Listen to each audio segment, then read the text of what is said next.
Ya, sebelum memulai, mari kita menghormat kepada Buddha dengan membacakan Namo Tassa 3 kali bersama-sama. Namo Tassa Bhagavato Arahato Sama Sambuddhassa. Namo Tassa Bhagavato Arahato Sama Sambuddhassa. Namo Tassa Bhagavato Arahato Sama Sambuddhassa.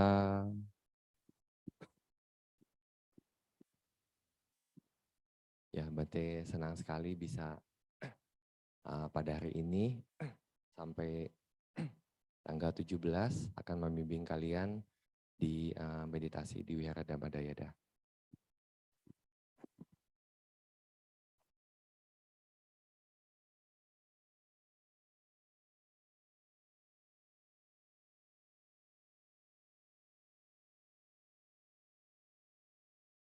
Ya, tadi Bante sekilas mungkin enggak semua juga Bante dapat informasi. Di sini ada yang baru ikut retret meditasi sebelumnya? Apa semuanya sudah pernah mengikuti retret meditasi sebelumnya? Sudah semua ya?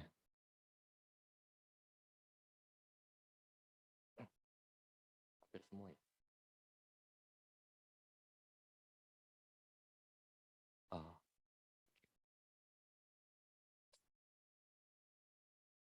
Ya, jadi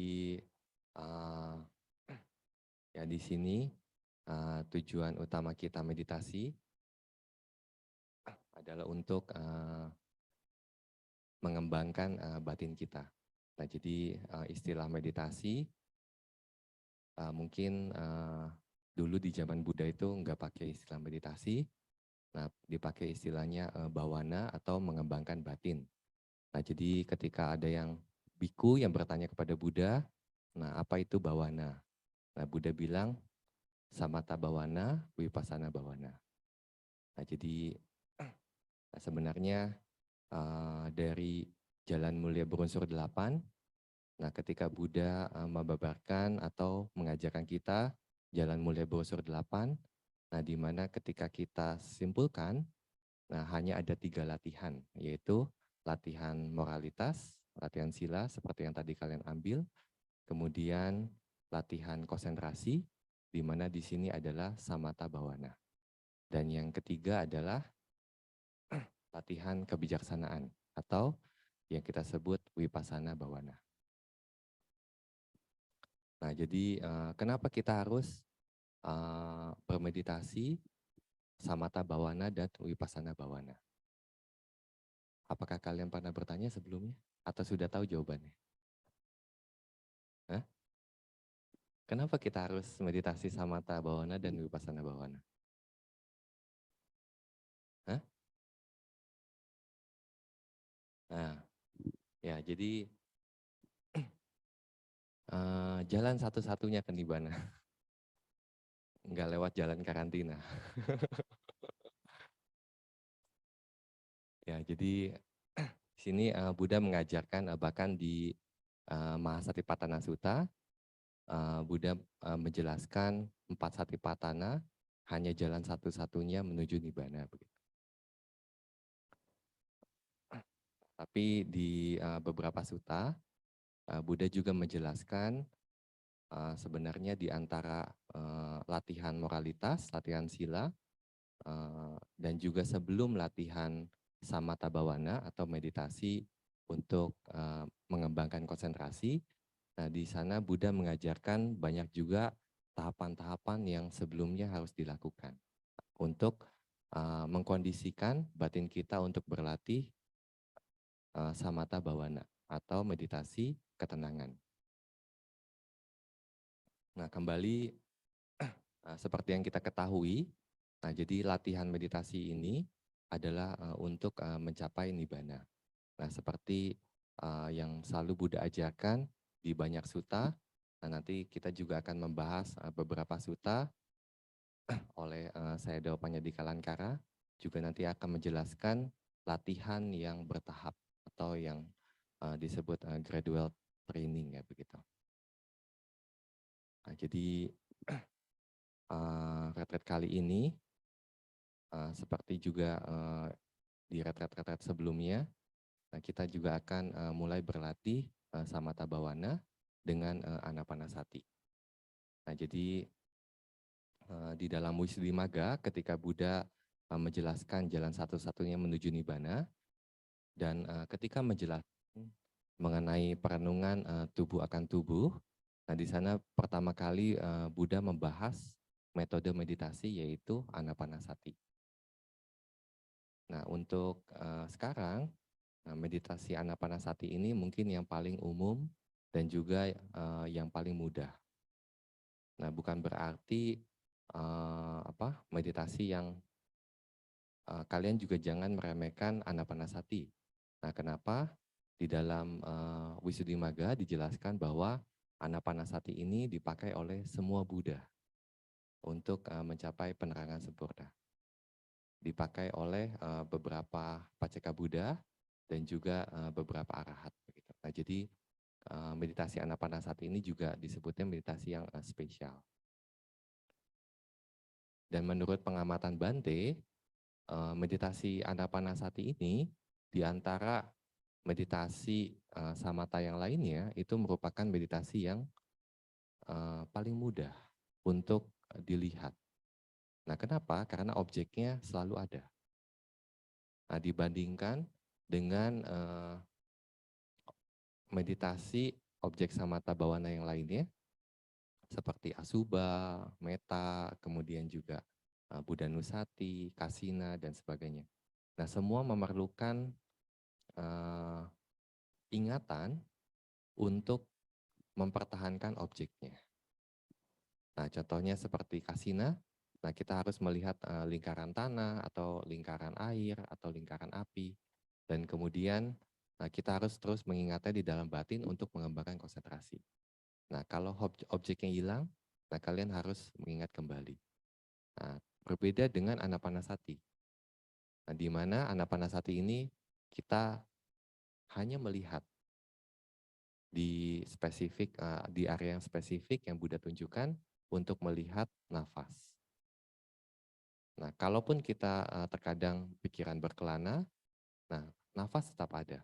Nah, ketika kita memiliki sati atau perhatian penuh, nah pada saat itu kita akan kembali lagi ke nafas kita. Nah, jadi Anapanasati itu objek yang selalu ada dan kalian tinggal melihatnya begitu. Nah, di dalam Mahasatipatthana Sutta, nah Buddha menjelaskan bahwa pertama ketika seseorang ingin mengembangkan Anapanasati, nah kalian harus mencari tempat yang sesuai.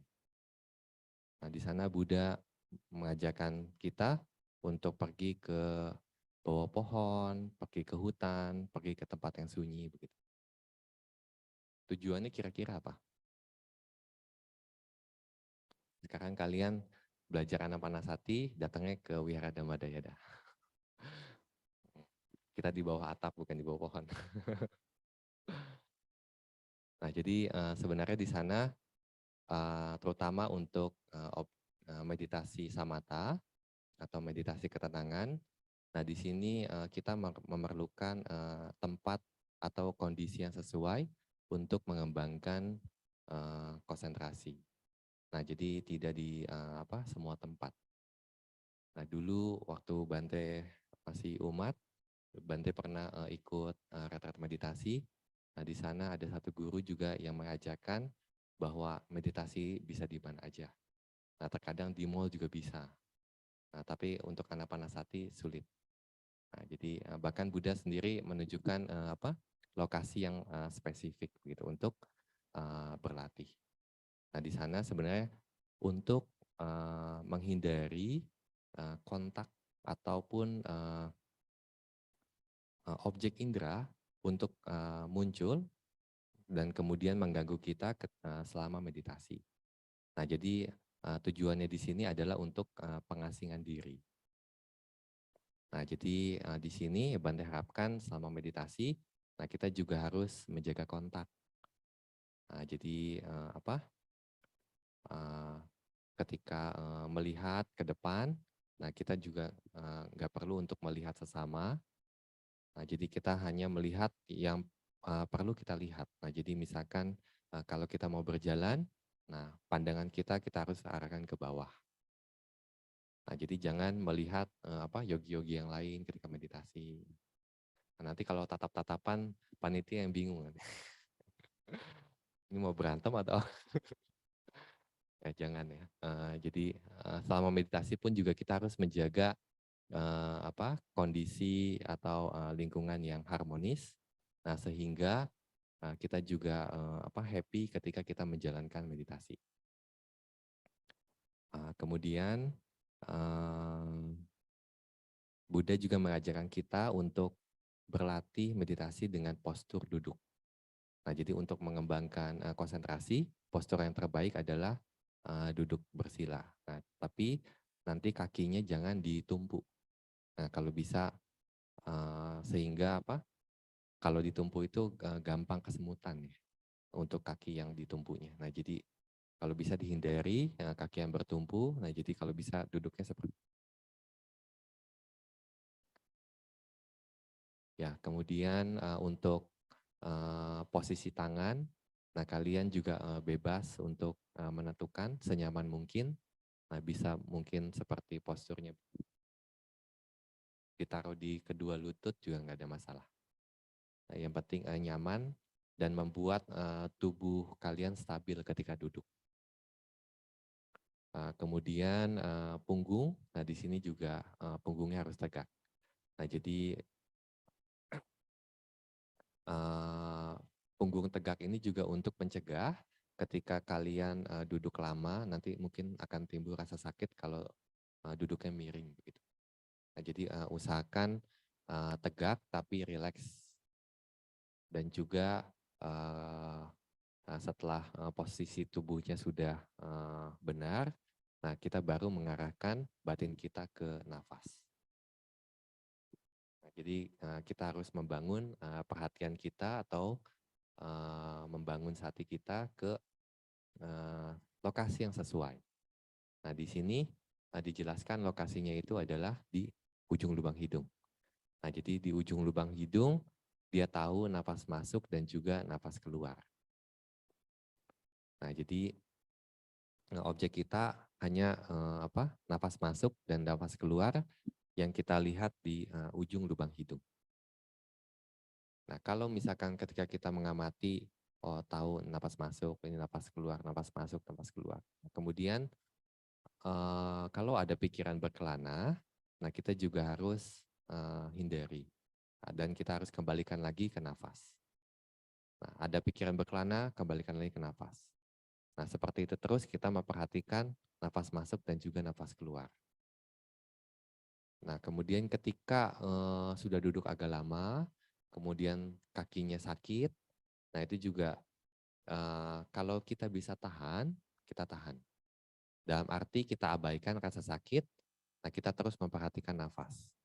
Nah, tapi kalau rasa sakitnya itu nanti mengganggu konsentrasi kita, nah pada saat itu kita sudah boleh untuk pindah posisi kaki. Nah, tetapi ketika pindah harap pelan-pelan, tidak menimbulkan suara, dan juga perhatian kita tetap arahkan di nafas. Nah, jadi jangan mengarahkan perhatian kita ke rasa sakit ataupun ke pergantian posisi kaki, walaupun pasti ada, tetapi kita usahakan selalu di nafas. Nah, seperti itu. Dan kemudian ketika mengamati nafas, yang harus kalian hindari adalah jangan mengikuti nafas masuk ke lubang hidung ataupun keluar dari lubang hidung. Nah, jadi kita hanya memperhatikan nafas di area yang spesifik, yaitu di ujung lubang hidung. Nah, jadi di dalam kitab komentar juga dijelaskan, nah kita memperhatikan nafas seperti seorang penjaga gerbang. Nah, jadi si penjaga gerbang ini hanya memperhatikan orang yang keluar masuk melalui gerbangnya, nah tanpa meneruskan perhatiannya orang yang sudah masuk ke dalam dan juga orang yang pergi keluar. Nah, jadi hanya memperhatikan orang yang lalu lalang di pintu gerbangnya. Nah, seperti itu juga ketika kita mengamati nafas masuk dan juga nafas keluar di ujung lubang hidung.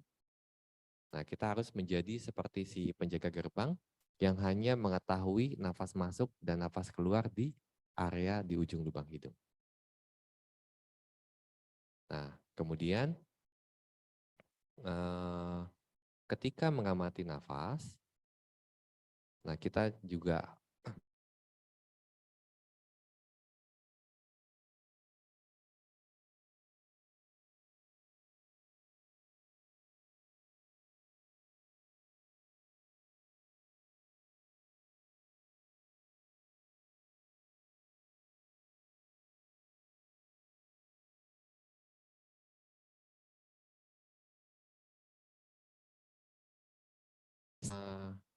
ingat mobil, ingat anak, seperti itu. Nah, jadi itu juga harus kita balikan lagi ke nafas, balikan lagi ke nafas. Nah, seperti itu. Nah, jadi jangan diikuti pikirannya. Nah, kita terus harus kembalikan lagi ke nafas. Nah, kalau memang cukup mengganggu, nah kalian harus coba metode hitung. Nah, jadi hitung masuk, keluar 1, masuk, keluar 2, masuk, keluar 3, begitu. Seterusnya, nah untuk menghormati jalan mulia brosur 8, nah kita hitung sampai 8.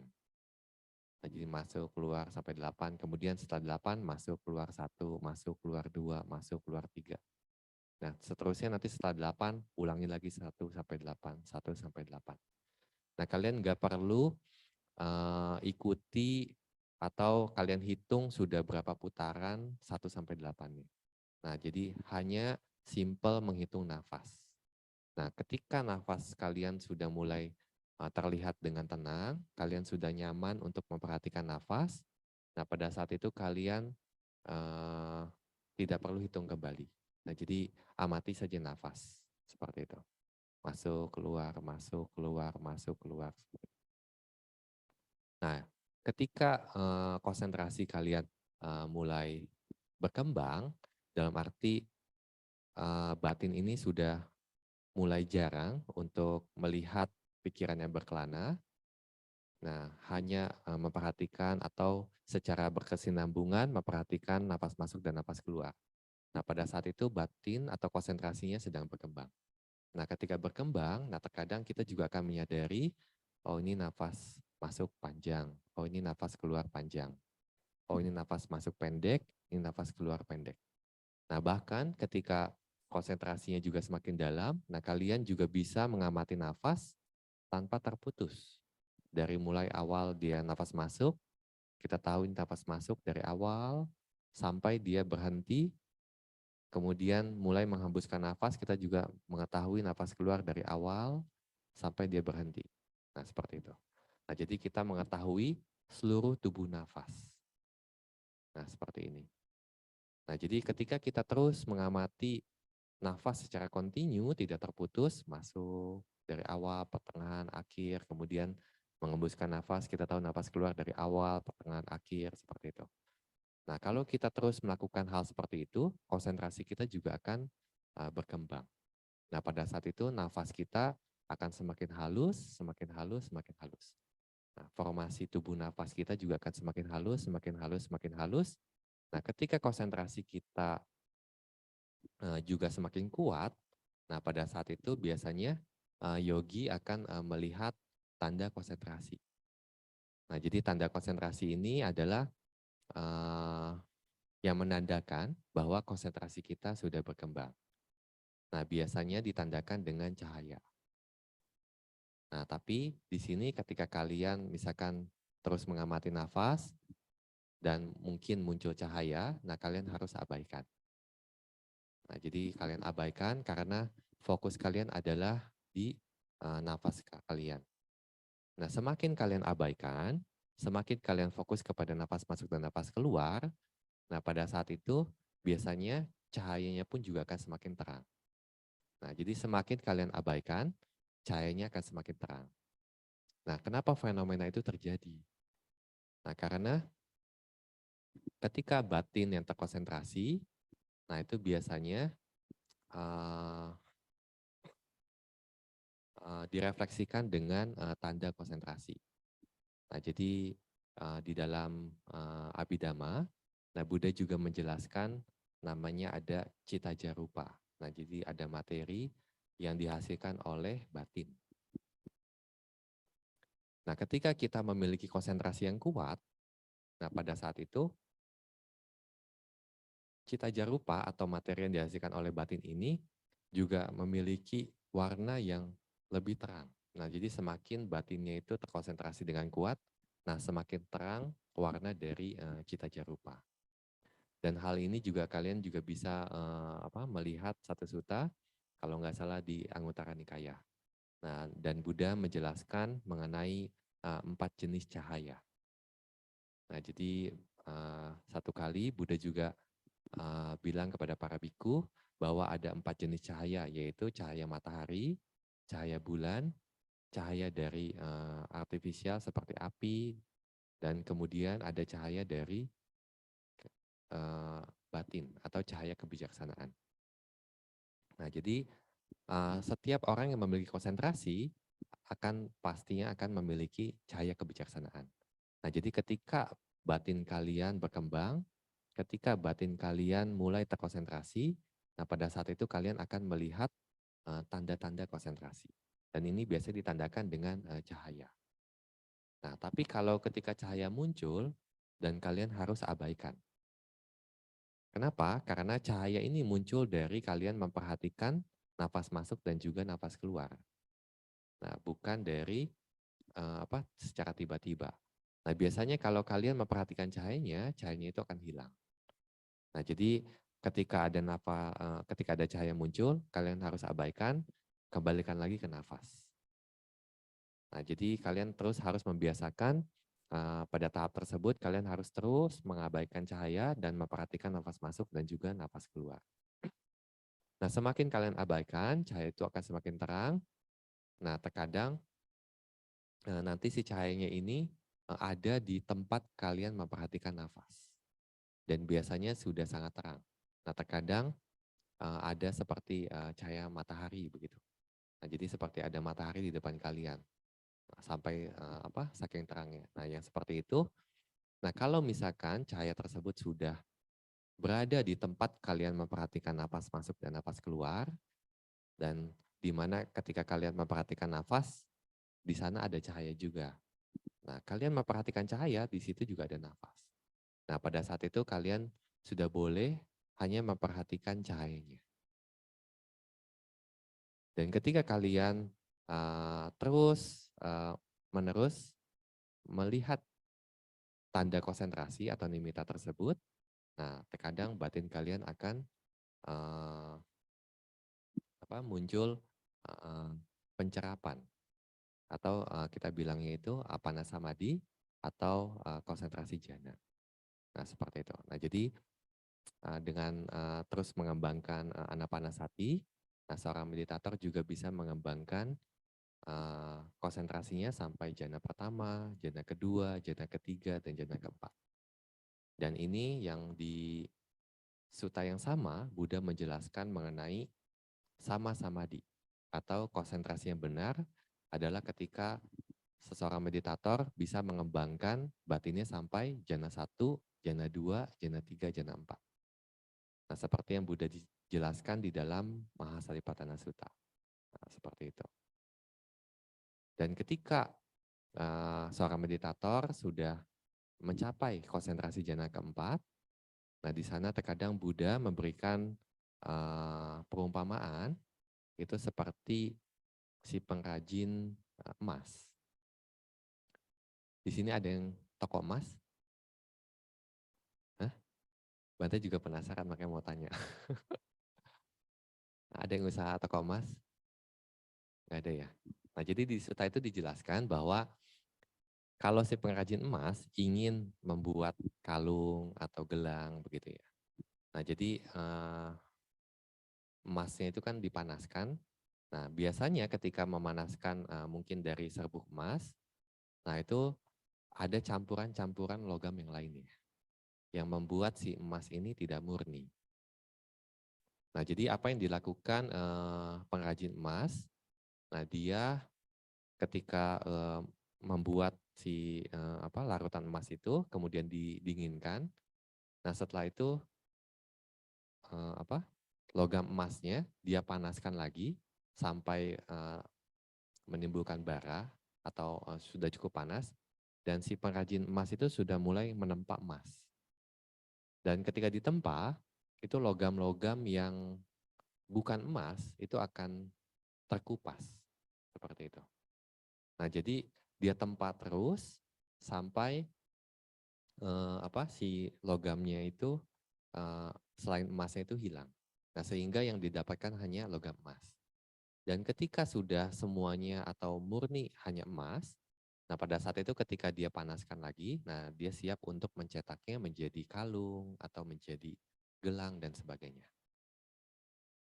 Nah, seperti itu juga batin seorang meditator, di mana kita harus selalu menempa batin kita.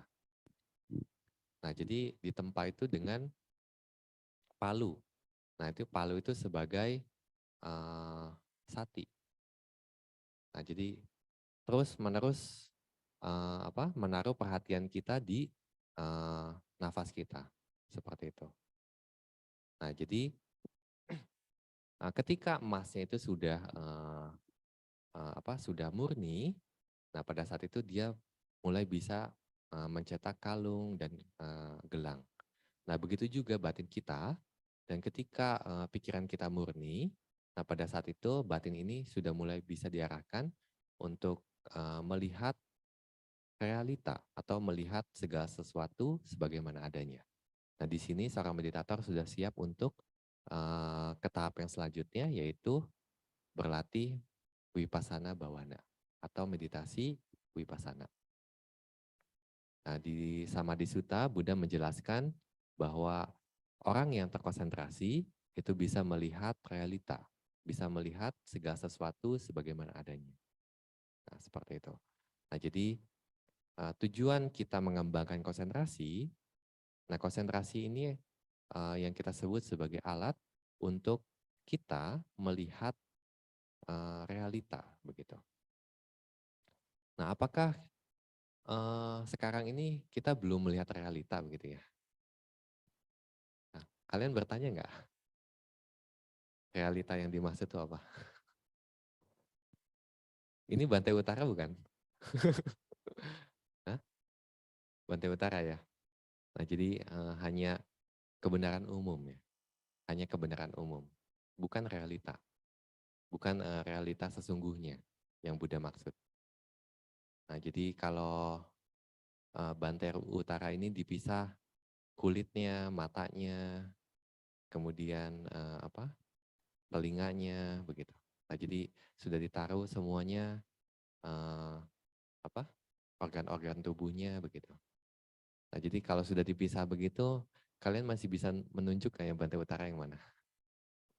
Nah, sama halnya ya. Jadi eh, ketika kita hanya berada di kebenaran umum atau yang kita maksud secara konsep, nah pada saat itu uh, batin kita ini selalu diliputi oleh kebodohan, selalu diliputi oleh moha. Nah, karena moha kita nggak bisa melihat esensi sejatinya atau realitas sejatinya. Nah, jadi Vipassana adalah kita untuk mengungkap realita yang sesungguhnya. Mulai dari materi, mulai dari uh, batin, seperti itu. Mulai dari sebab-sebabnya, materi dan batin. Nah, pada saat itu, uh, ketika kita mengembangkan Vipassana, nah setahap demi tahap untuk melihat uh, realita yang sesungguhnya, kebenaran yang sejati, dan juga hanya di mana hanya ada anicca, yaitu tidak permanen, kemudian duka, penderitaan, dan juga anatta, tanpa inti, tanpa aku. Nah, pada saat itu batinnya mulai sedikit-sedikit ketika kita melihat realita yang sejati, batinnya mulai mengikis kekotoran batin. Nah, di mana puncaknya kekotoran batin itu tidak hanya dikikis, tapi juga kita cabut dari akarnya, begitu. dengan pengetahuan jalan dan buah menjadi orang suci. Nah, jadi ya latihan bertahap dimulai dari sila, kemudian konsentrasi dan kebijaksanaan. Nah, ini yang selalu Buddha tekankan adalah jalan satu-satunya mencapai nibbana. Nah, jadi jalan yang paling singkat yang Buddha tunjukkan, nah, kalau kita praktekkan dengan benar, ini sudah yang paling singkat. Nah, jangan mencari jalan yang lebih singkat lagi. Jadi waktu Bante ke Pekanbaru, nah ada yang ngasih tahu ke Bante, waktu itu katanya, Bante di Bali ada yang bisa kasih sertifikat Sotapana. Nah, 7 hari jadi dapat sertifikat Sotapana. Kalian mau nggak? Nah, jadi apa? Ya, jadi jalan yang paling singkat. Nah, kita harus berlatih sila samadipanya. Dan ketika kita terus praktekkan, nah ketika kondisinya matang, nah kita pun juga bisa mencapai nibbana untuk menghancurkan kekotoran batin kita.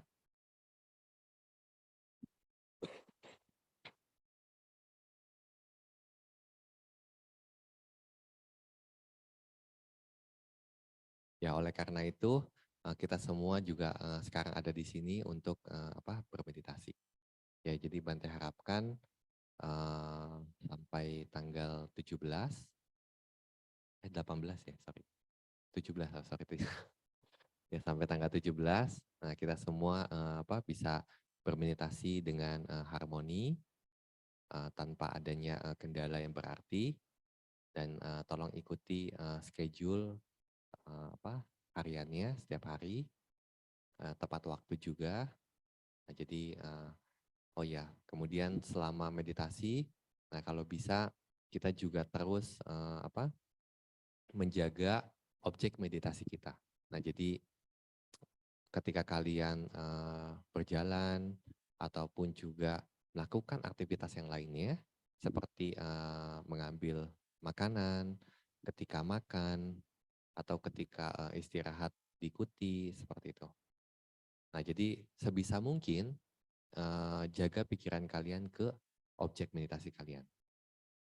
Dan ini untuk membantu mengembangkan konsentrasi kalian ketika kalian duduk. Nah, jadi ini juga untuk mengurangi pikiran yang berkelana yang sering muncul ketika kalian duduk meditasi begitu. Ya, jadi sebenarnya di gradual atau di latihan yang bertahap ini, selain sila, kemudian samatha bawana, nah Buddha juga menjelaskan seperti indriya samwara. Nah, jadi mengendalikan 6 indera. Nah, jadi matanya juga kita harus kendalikan, telinganya kita juga harus kendalikan begitu. Dan kemudian sebisa mungkin kita harus menjaga objek meditasi kita dengan sati sampajana. Atau sati sampajana maksudnya di setiap kegiatan apapun, nah kalian sebenarnya menyadari seperti jalan sedang berjalan, makan sedang makan, tidur sedang tidur, seperti itu. Nah, jadi sati sampajana ini, nah kalian berusaha juga untuk mengalihkan pikiran kalian selain kepada kegiatan kalian juga ke napas kalian. Nah, jadi sebisa mungkin karena juga kalian selalu berada di lingkungan wihara, nah kalian juga tidak perlu mengkhawatirkan apapun. Nah, karena ketika nanti kalian makan ataupun berada di ruang publik, kalian selalu memakai name tag. Nah, jadi nanti orang lain pun juga nggak akan mengganggu kalian begitu. Nah, jadi usahakan untuk menjaga inderanya, menjaga matanya, kemudian hanya memperhatikan napas masuk dan napas keluar. Nah, dengan seperti ini juga membantu pengembangan samatha bawana begitu. Ya. Nah, jadi oh ya, ketika meditasi jalan, ya panitia juga request ke Bante, jadi nanti kalian meditasi jalannya juga di hall ini. Nah, tapi nanti ketika meditasi jalan, nah usahakan awalnya itu kalian pertama harus berada di tembok ataupun berpegang kepada satu objek. Nah, jadi kalian harus berdiri di satu sisi, kemudian pejamkan mata kalian, kemudian arahkan batin kalian ke ujung lubang hidung untuk melihat nafas masuk dan juga nafas keluar. Nah, jadi ketika kalian pejamkan mata, berdiri di satu sisi, berpegang kepada tembok atau ke objek yang lainnya, memperhatikan nafas masuk dan nafas keluar. Nah, ketika batinnya sudah rileks, dalam arti kalian sudah mudah untuk menangkap nafas, melihat nafas. Nah, pada saat itu kalian bisa buka mata dan juga mulai berjalan. Nah, ketika berjalan, objek kalian juga ada di nafas masuk dan juga nafas keluar. Nah, jadi ketika kalian memperhatikan nafas, nah kalian mungkin akan memperhatikan juga ke langkah kaki kalian. Nah, tetapi ini juga kalian usahakan batin kalian arahkan di nafas, walaupun kalian menyadari langkah kaki kalian. Begitu. Nah, jadi ketika berjalan, itu diharapkan jangan terlalu pelan dan juga jangan terlalu cepat. Nah, karena jalan yang pelan atau cepat itu juga akan mengarahkan kita hanya melihat langkah kaki kita. Nah, jadi kita usahakan melihat ke nafas. Nah, jadi makanya jangan jalan terlalu pelan dan juga jalan terlalu cepat. Gitu. Ya, kira-kira itu instruksi meditasi dari Bante. Kalau ada yang masih bingung atau yang ingin ditanyakan, silakan. Ada yang kurang jelas mengenai instruksi meditasinya?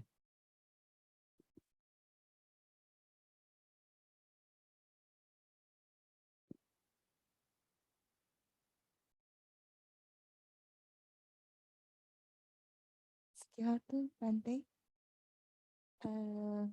Tadi Bante ada menjelaskan bahwasanya kita memperhatikan nafas itu seperti penjaga pintu gerbang. Jadi otomatis kan yang namanya tubuh nafas itu berarti yang juga hanya ada di sekitar ujung hidung saja Bante. Karena kan kita kan tidak memperhatikan sampai masuk, tidak memperhatikan sampai keluar. Jadi memang pertanyaan saya, tubuh nafas yang tadi Bante maksud itu bahwasanya, oh ini adalah tubuh nafas yang masuk, ini tubuh nafas yang keluar. Itu seperti apa ya Bante? Ya, jadi yang pertama kita harus mengarahkan ke area yang spesifik di ujung lubang hidung, memperhatikan nafas masuk dan nafas keluar. Nah, kalau misalkan di titik ini atau kita bilang touching point atau titik sentuh, kita mengetahui oh ini nafas masuk dan nafas keluar.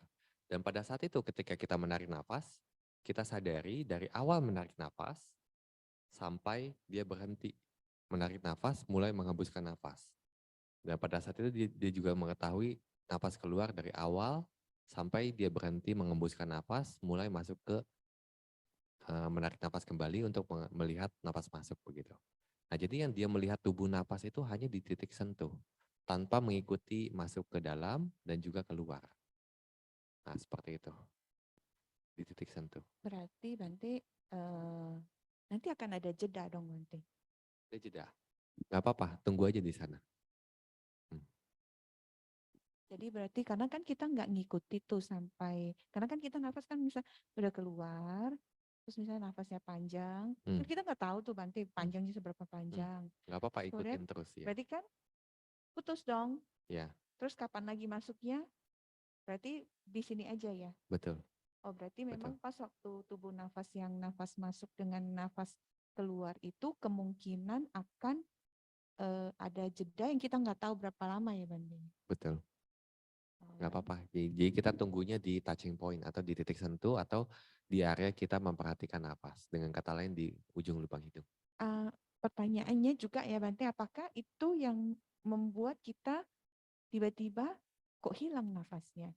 Apakah itu juga karena kita menunggu nafas yang mungkin masuk atau yang keluar gitu kan. Nah, jadi biasanya nafas hilang itu karena ketika kita duduk, nah biasanya aktivitas tubuh kita itu sudah mulai sedikit. Dan ketika kerja organ juga sedikit, nah nanti lama-lama nafas kita tuh akan semakin panjang dan semakin halus biasanya. Dan ketika nafas itu semakin halus, tetapi konsentrasi kita itu masih kasar, dalam arti selalu ditarik ke pikiran yang berkelana, kemudian balik lagi ke pikiran yang berkelana.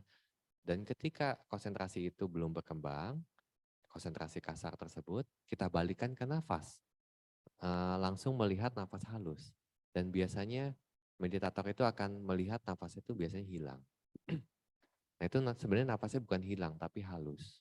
Nah jadi untuk meditator yang ketika melihat nafasnya itu hilang, nah kalian perhatikan saja di area kalian memperhatikan nafas.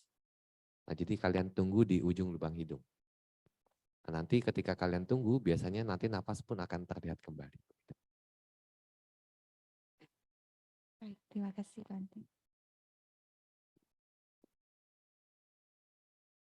Dami Bante. Tadi kalau nggak salah kan Bante ada bilang kita akan melihat keseluruhan nafas juga kan suatu saat. Kalau dari awal kita langsung melihat keseluruhan nafas boleh nggak Bante? Ya boleh. Berarti konsentrasinya bagus begitu. Dalam arti sebenarnya itu memang tujuan kita. Nah kalau memang dari awal sudah bisa memperhatikan seperti itu, ya itu sudah sangat baik sekali. Oh berarti tujuannya memang itu ya Bante? Ya betul. Melihat nafas secara berkesinambungan. Terus begitu, enggak putus. Tapi kadang gini Bante, sama sekali kita waktu mulai meditasi, saya pernah tuh sama sekali nggak merasakan titik sentuh. Jadi saya langsung fokus aja kira-kira titik mana gitu, boleh nggak Bante? Ya sebenarnya kalau misalkan ragu untuk melihat titik sentuh di mana begitu. Nah mungkin di awal meditasi Anda bisa bantu dengan jari begitu. Hanya untuk melihat atau mengarahkan batin itu ke area yang mana begitu. Nah jadi dengan kita menaruh jari kita di dekat lubang hidung, nah pada saat kita menarik nafas atau menghembuskan nafas, nah kita dengan mudah bisa melihat nafas masuk dan juga nafas keluar. Nah seperti itu. Nah atau sekarang misalkan Anda dengan masker begitu. Nah untuk melihat nafas masuk nafas keluar itu sangat jelas. Kenapa? Karena sangat terasa. Nah, kira-kira seperti itu. Jadi kalau hanya ingin menentukan lokasi yang spesifik di mana kita menaruh perhatian kita untuk melihat nafas masuk, nafas keluar, nah awalnya mungkin bisa dibantu dengan cara seperti ini. Baik, Anumodami Bante.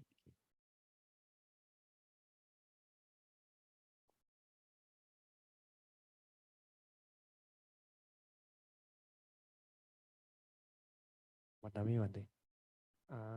Pertanyaan saya adalah kadang-kadang saat kita memperhatikan nafas saat sudah lama gitu atau kadang di tengah-tengah atau setelah beberapa saat itu titik sentuhnya itu nggak begitu jelas. Maksudnya kadang kita masih tahu nafas masuk dan nafas keluar dengan jelas, tapi titik sentuhnya itu nggak spesifik lagi.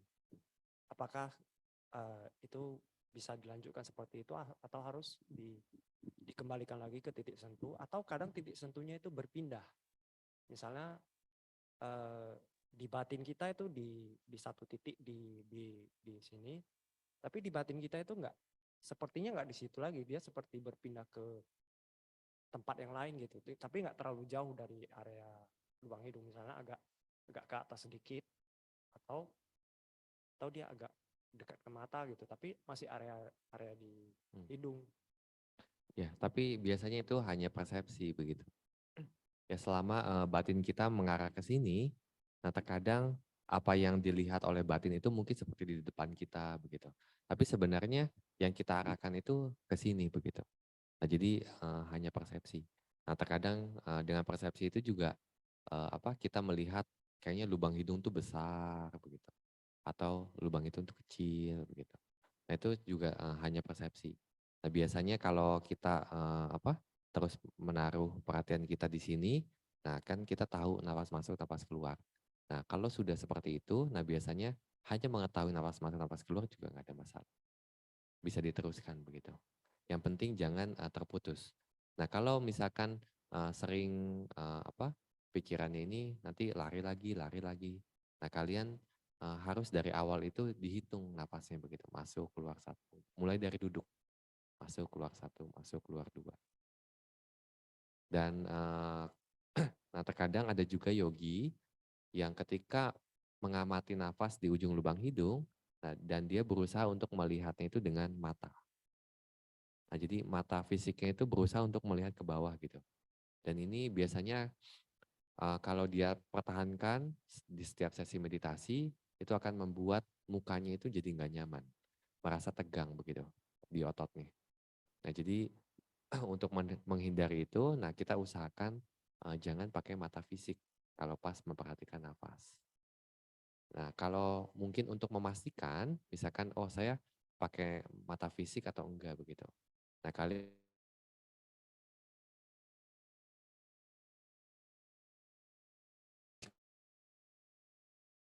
buka mata, kalian memperhatikan nafas masuk, nafas keluar di ujung lubang hidung. Nah, dengan buka mata. Nah, ketika kalian bisa merasakan nafas dengan buka mata, nah kalian juga ketika menutup mata, nah kalian harus merasakan nafas seperti kalian membuka mata. Nah, pada saat itu dapat dipastikan bahwa kalian tidak melihat nafas dengan mata fisik. Begitu. Dan juga membuat ketika kalian memejamkan mata itu, mata kalian tuh rileks, nggak tegang, nggak seperti orang yang seperti dipaksa untuk melihat begitu. Nah, jadi kalau punya kebiasaan itu, biasanya nanti ketika meditasi itu matanya gampang sakit, seperti ada tekanan. Dan itu yang harus kita hindari. Dan juga ketika meditasi, nah terkadang gigi itu juga kalau kalian katupkan begitu ya, nah nanti lama-lama makin keras. Nah ini juga yang mungkin kalian harus hindari. Nah jadi gigi kalian juga jangan dikencangkan gitu. Jadi agak diangkat sedikit. Nah jadi gigi rahang atas sama rahang bawah itu jangan dicengkram. Nah nanti akan membuat kalian hanya merasakan elemen nanti sensasi di sekitar lubang hidung. Nah ini yang harus dihindari. Nah jadi kita harus hanya secara sederhana, secara simpel mengamati nafas masuk, nafas keluar. Jangan mengamati sensasi misalkan ketika kita menarik nafas, ada dingin begitu, ataupun ketika mengembuskan nafas, ini panas begitu. Itu juga jangan kalian perhatikan. Nah jadi hanya simpel mengetahui masuk keluar, masuk keluar.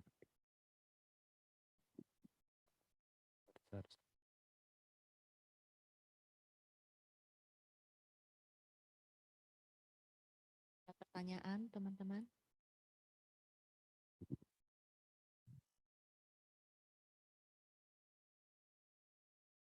Sugiotu Bante. Sorry ini ada dikit pendengaran terganggu nih Bante. Kedengeran nggak tadi Bante ngomong?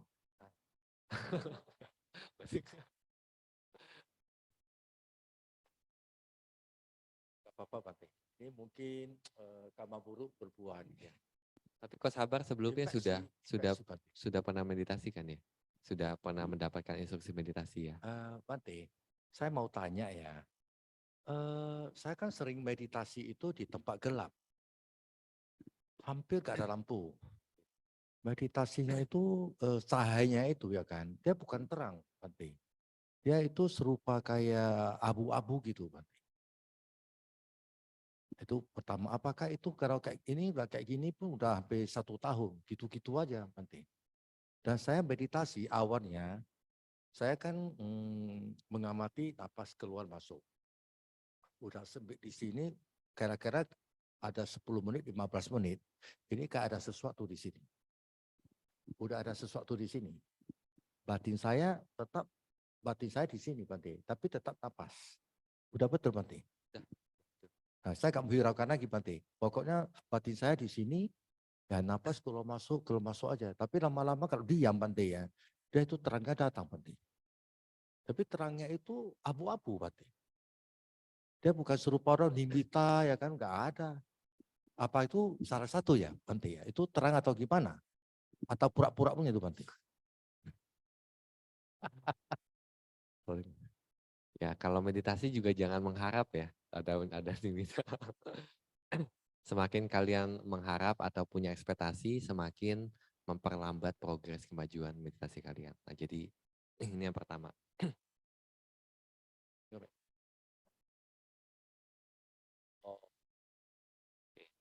Yang kedua, yang namanya tanda konsentrasi atau nimita itu ada 3 tahapan, yaitu parikama nimita, tanda konsentrasi permulaan, ugahan nimita, tanda konsentrasi pembelajaran, dan yang terakhir itu patibaga nimita.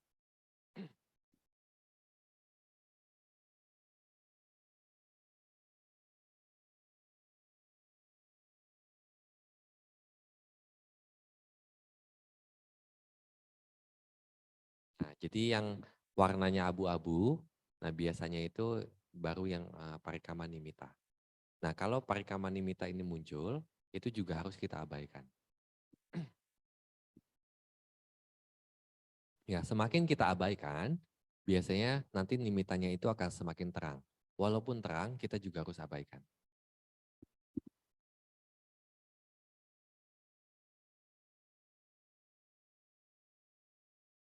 Apa yang kita lakukan Bante? Atau diam aja Bante? Nah, terus memperhatikan nafas. Perhatikan aja ya? Ya, terus. Nggak bisa mengkek dia Bante? Ya, nggak bisa apa?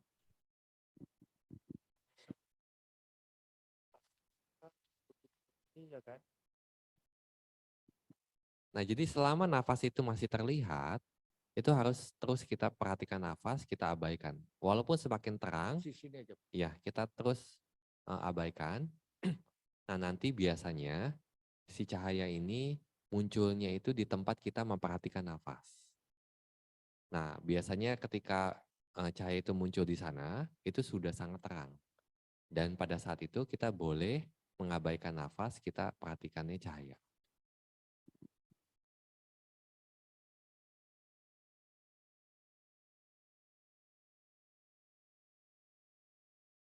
Biasanya berlangsung mau berapa lama ya Bante? Biarkan gitu, kita hiraukan ya. Ya, kalau bisa 24 jam juga nggak apa-apa. Oke, yang ke oh, udah lupa. Terus saya pernah tanya ya, itu kita punya postur tubuh, apa ada pengaruh dengan cahaya? Bante? Misalnya kita bongkok atau tak macam mana atau kayak gini, cahayanya Nibita ada bedanya nggak? Nggak ada, Nggak ada pengaruh. nggak ada. Biarpun dia tunduk gitu nggak apa-apa ya? Nggak apa-apa. Ya, tapi biasanya nanti kalau kita nggak memiliki postur tubuh yang benar ketika meditasi. Nah, jadi kalau sudah duduk sejam bungkuk begitu nanti pas bangun sakit. Nah, jadi untuk menghindari rasa sakit yang akan muncul setelah meditasi, nah kita harus punya postur yang benar begitu.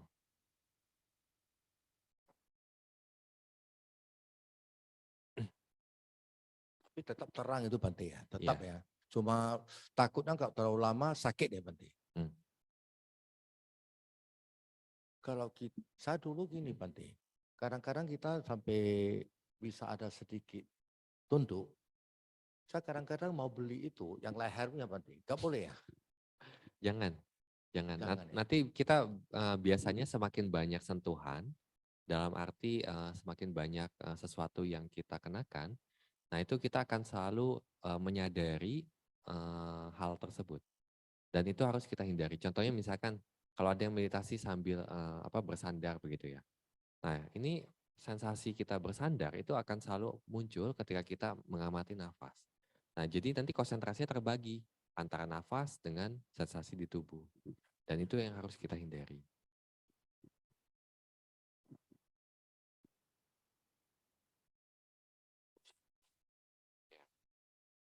Nah, jadi kalau meditasi di tempat gelap pun juga nggak ada masalah. Senyaman mungkin. Di tempat terang juga nggak ada masalah. Jadi kalau misalnya di tempat gelap itu apakah andai kata suatu saat ada limitanya, itu terangnya memang benar-benar terangnya terang kali apa abu-abu apa gimana Bante? Ya, biasanya kita akan mudah untuk membedakan antara nimita atau cahaya dari luar sebenarnya. Nah, jadi kalaupun kita meditasi di tempat terang pun, nah sebenarnya ketika tanda konsentrasi itu muncul, itu berbeda dengan cahaya yang kita lihat walaupun kita pejamkan mata gitu.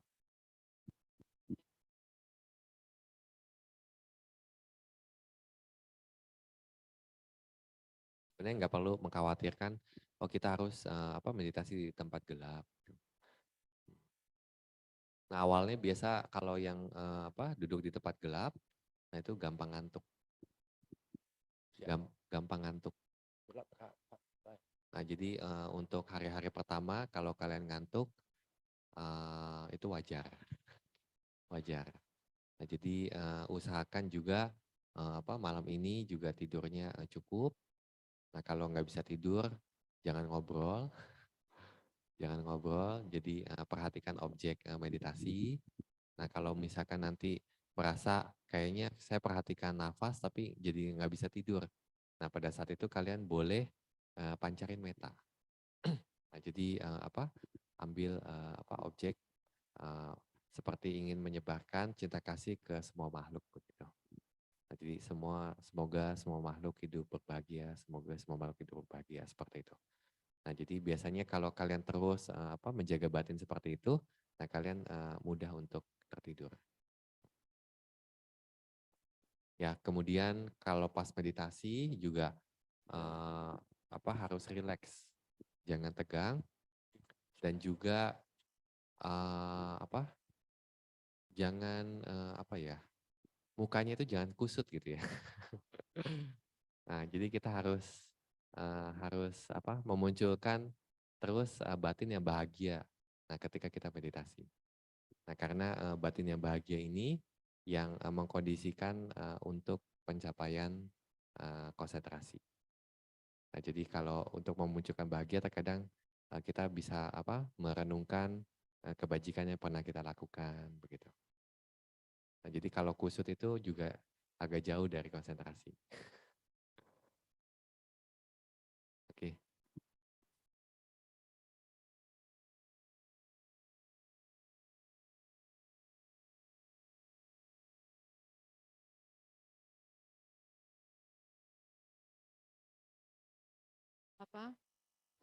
Kelihatannya sih sudah konsentrasi gitu ya, mulai masuk.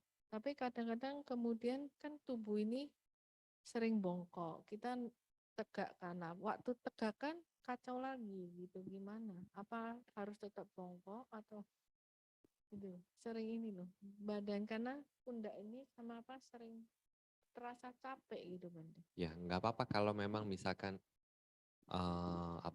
ketika merasa oh badan ini sudah agak bongkok, nah dibenarkan aja nggak apa-apa. Nah, daripada nanti sesi selanjutnya malah nggak bisa meditasi. Nah, jadi rugi begitu. Nah, jadi lebih baik kita benarkan. Nah, selama kita pas meditasi bisa membiasakan kebiasaan yang sehat dalam meditasi. Nah, pada saat itu nanti kebiasaan ini pun juga akan terbawa. Nah, jadi kalau kita pas meditasi punya kebiasaan tegak, nanti lama-lama juga ketika meditasi kita akan selalu tegak. Gitu. Nah, jadi membiasakan kebiasaan yang baik.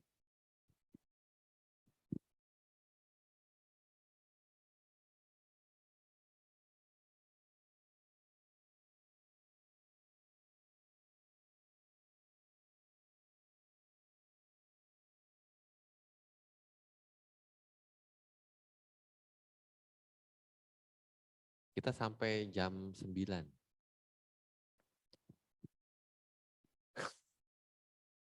Tenang. Sukihotu Bante. Bante, saya mau tanya mengenai napas yang kita perhatikan ini Bante di touching point. Itu berapa lama Bante baru kita boleh perhatikan cahayanya Bante? Misalnya udah ada terang di sekitar touching points-nya. Itu kira-kira berapa lama Bante baru kita boleh perhatikan limitanya Bante? Yang kedua Bante, Untuk posisi lidah itu gimana ya Bante pada saat kita bermeditasi? Tadi Bante kan ada infokan kalau mengenai rahangnya ini jangan dikatuk dengan ketat gitu Bante. Terima kasih Bante. Ya. Maksudnya rahang atas sama rahang bawah itu agak jangan dirapatkan gitu. Nah biasanya kalau udah rapat, mungkin kita tuh cenderung mau mencengkram gitu. Nah jadi itu yang harus dihindari, karena nanti begitu udah kuat, kita nggak sadar sebenarnya pada saat itu kita sadarnya itu ada otot yang tegang begitu di area sekitar mulut kita. Dan itu biasanya nanti akan mengganggu. Dan kemudian tadi pertanyaan yang pertama, ketika kita memperhatikan nafas masuk, nafas keluar, nah di sana juga mungkin ada cahaya. Nah kalau kita melihat keduanya itu seperti bersatu, dalam arti kita melihat nafas, nah kita juga melihat cahaya. Nah ketika kita melihat nafas, di situ juga ada cahaya. Jadi seperti ada dua objek yang jadi satu begitu, depan belakang begitu. Nah jadi kalau sudah seperti itu dan memang juga cahayanya stabil, nah kalian bisa perhatikan cahayanya. Nggak perlu dihitung berapa menit begitu.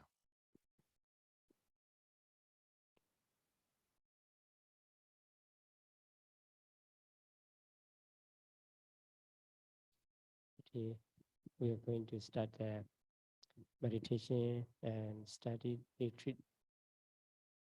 So in this retreat, Pariyati and Patipati going together. Ya, kita hari ini mulai akan untuk menjalankan retret meditasi, untuk memulai retret meditasi. Di retret kali ini tidak hanya juga kita berlatih meditasi, tetapi kita juga akan sedikit belajar mengenai pariyati, di mana nanti akan dijelaskan sama Sedo di Dhammadesana. How do you think that when meditation started? Menurut kalian bagaimana? Kapan atau kapan meditasi kalian dimulai? 100 years ago or 200 years ago? Oh, menurut kalian kapan meditasi yang seperti ini itu dijalankan ya? Apakah mulai dari 100 tahun yang lalu, 200 tahun yang lalu? Can you guess how many years ago it is started? Nah, menurut kalian apakah kalian bisa mengira-ngira kapan teknik meditasi seperti ini itu diajarkan?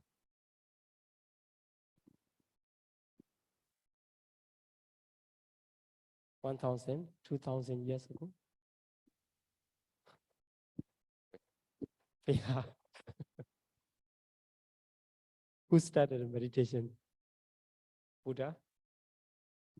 No, before the Buddha also the meditation, many types of meditation, right? Ya, jadi sebelum Buddha muncul banyak sekali guru-guru yang mengajarkan meditasi. So before Buddha appear in the world, why the people meditate? Can you guess why? Ya, jadi sebelum Buddha muncul di dunia, banyak orang yang meditasi. Kalian bisa menebak kenapa mereka meditasi?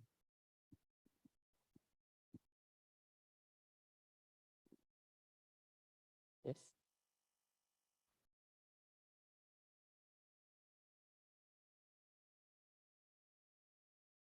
After the matter, you will ask me, Andy, why and how, and so I need to ask first you. Ya, nanti setelah Dhammadesana kalian akan bertanya kenapa, bagaimana. Nah, sekarang saya mau nanya ke kalian terlebih dahulu. So what would be the reasons for meditation? You know, meditation is to enjoy. No. Ya, jadi kenapa orang-orang bermeditasi pada saat itu? Atau kenapa sebenarnya harus meditasi? Nah, jadi meditasi untuk bersenang-senang. Yeah, we need to consider about something is meaningful, we have to have the answer. We have to find the answer. If meaningful, we will keep continuing. If it is not meaningful, we should stop. Ya, jadi di sini ketika kita menyadari atau ketika kita menjalankan meditasi, nah kita harus melihat meditasi dalam hal manfaatnya. Nah, kalau kita melihat meditasi tidak bermanfaat, nah pada saat itu kita harus berhenti. So if it is hard to guess for ancient people, for yourself, why you need to meditate? Nah, kalau kalian sulit untuk menebak orang-orang zaman dulu kenapa meditasi, nah sekarang saya ingin tahu kenapa kalian meditasi.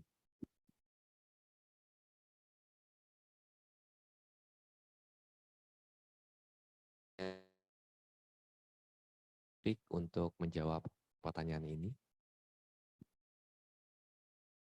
To achieve Nibbana. Very good. Any other different answer? You have only on Nibbana? Ada yang punya jawaban lain selain mau ke Nibbana?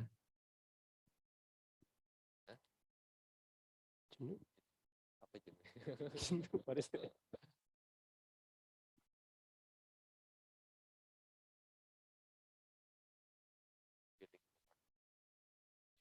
Bored.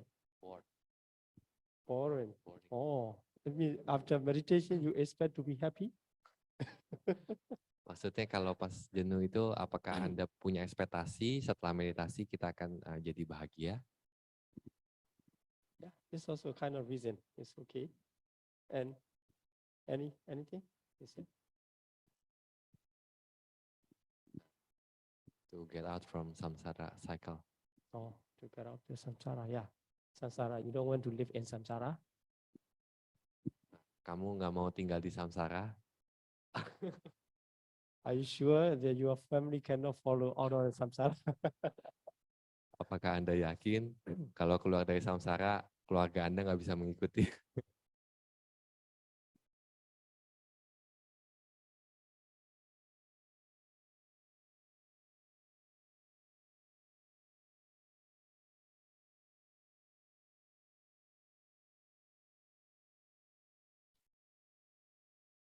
Pardon me.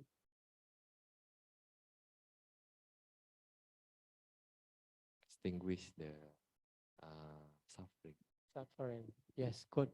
That's, I like it. Better answer. But if you are not knowing, you are under the suffering. You cannot escape. Right? Ya, kalau kita mengetahui hal ini, nah kita selalu ada di selalu ada di penderitaan, kita tidak bisa terbebas darinya. And also, if you are not willing to escape from samsara and suffering, you cannot escape from samsara and suffering because you have attachment for them.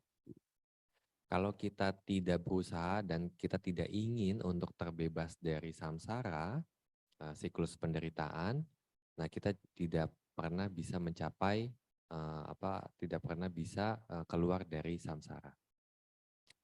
So beings are running around in samsara due to their attachment, not because of any powerful being is doing that.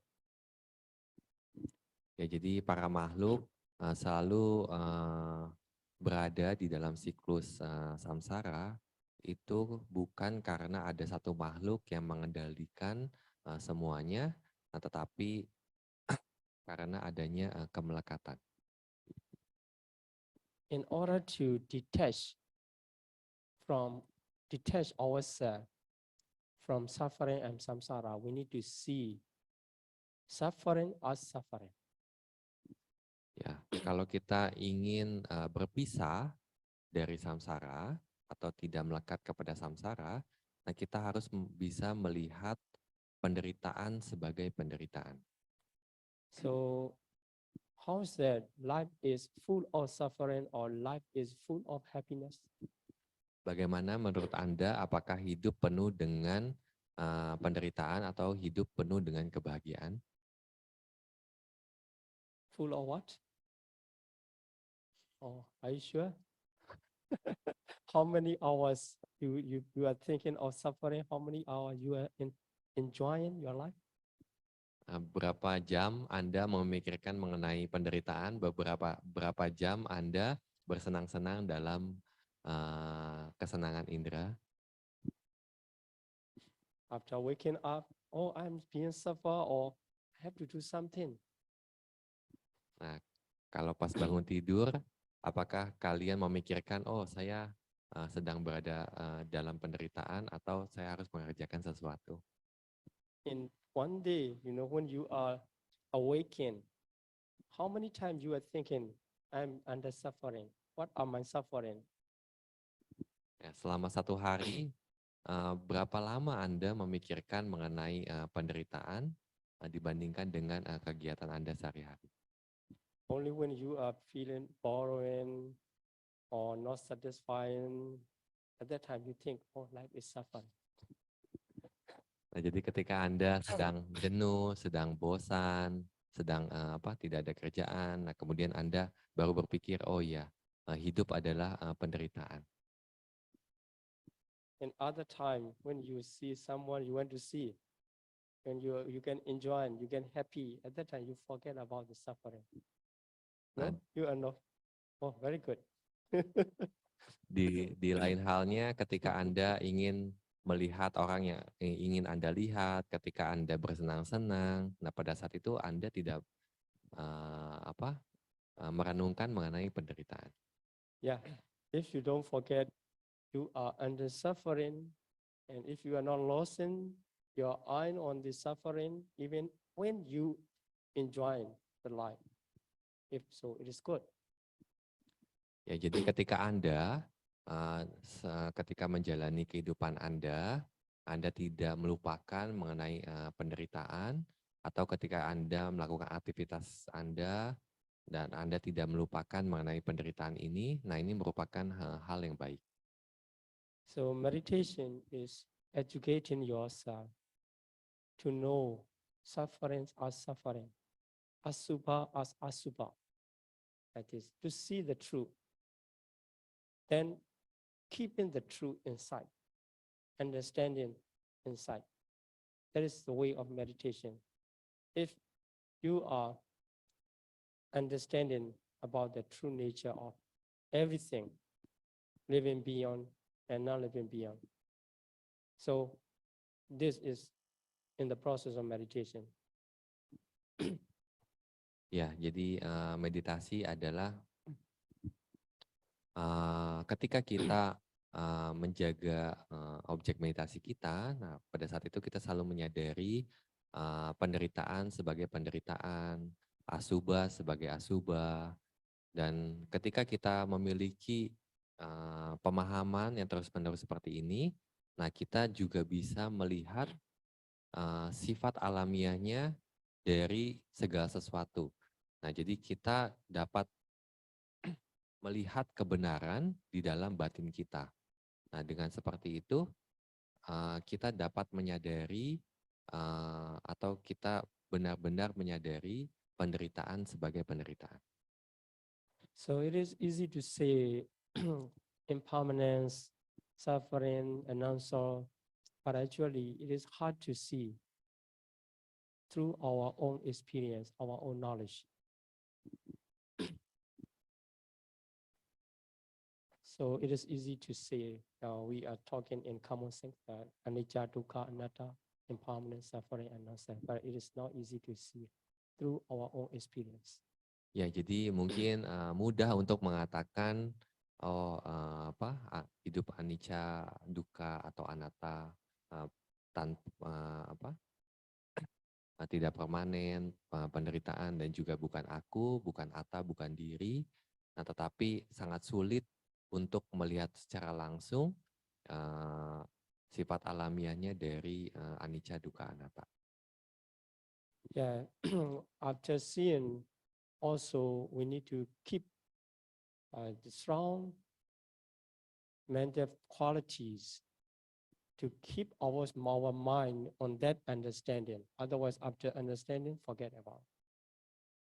Ya, jadi ketika kita dapat melihat sifat alamiahnya, nah di sini kita harus mempertahankan batin kita untuk terus melihat, kalau tidak akan lupa atau sulit untuk melihat kembali. So in order to understand and in order to keep our knowledge to be less long about the nature of things as impermanence, as suffering, as non-self. Ya, jadi untuk terus melihat sifat alamiahnya dari segala sesuatu sebagai anicca, tidak permanen, duka, penderitaan, dan anatta tanpa aku. Is it possible by their weak mindfulness and weak concentration? Apakah ini bisa dilihat dengan perhatian yang yang lemah atau perhatian yang kuat? Yeah, it's impossible. That's why we need strong mindfulness, strong concentration.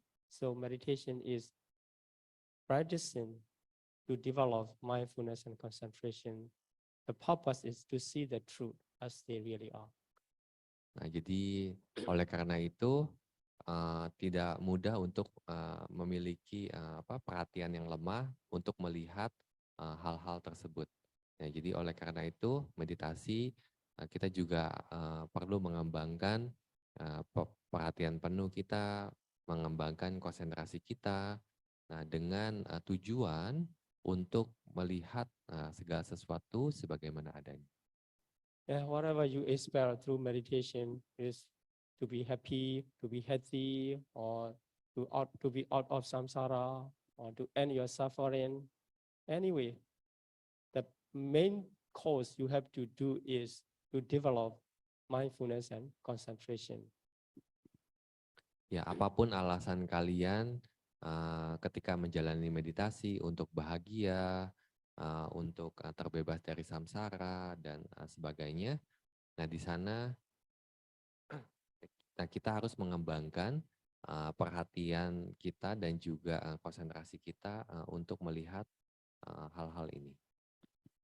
Yeah, if you have too much expectation and very eager to develop and you are forcing yourself at that time, your mind cannot be stable.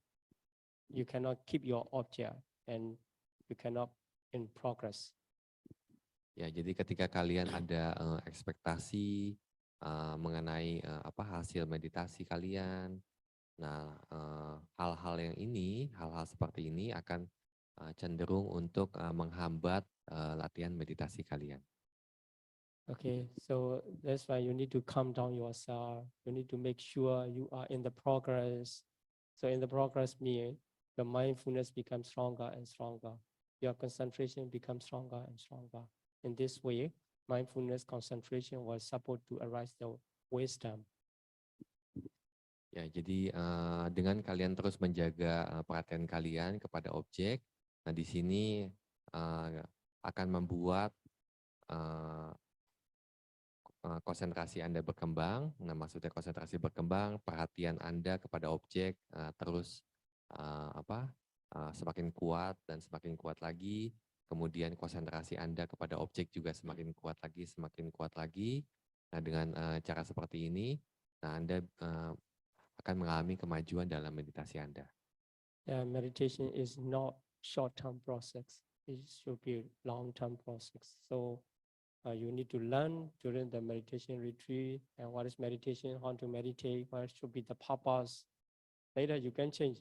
Although at the beginning you expect for this, and later when you learn, oh, this is suffering, I don't want to get it. So you can change your expectation, it doesn't matter. But the thing is you need to learn more and more. After that, you keep in your mind and you apply in your daily life. You become a yogi anytime. Ya, jadi meditasi ini bukan proses yang singkat. Nah, jadi meditasi merupakan satu proses yang panjang. Nah, di mana kita juga ketika berlatih meditasi, kita juga harus belajar apa itu meditasi, tujuan kita meditasi, cara berlatih meditasi. Nah, Nah, dengan kita berlatih dan belajar seperti ini, nah pada saat itu kita akan sedikit-sedikit untuk terus mengembangkan batin kita ke arah yang benar, ke arah tujuan kita untuk melihat penderitaan sebagai penderitaan. Nah, pada saat itu juga kalian akan merealisasi dengan kebijaksanaan kalian. Okay, so I hope during this day you can learn about the meditation and then what should be expectation. Then you can develop to fulfill all of your expectation through meditation. Sadu, sadu. Sadu, Ya, sadu. saya berharap ketika Anda menjalani retret kali ini, nah kalian juga dapat mengembangkan konsentrasi kalian dan juga bisa mencapai tujuan kalian. Sadu, sadu, sadu.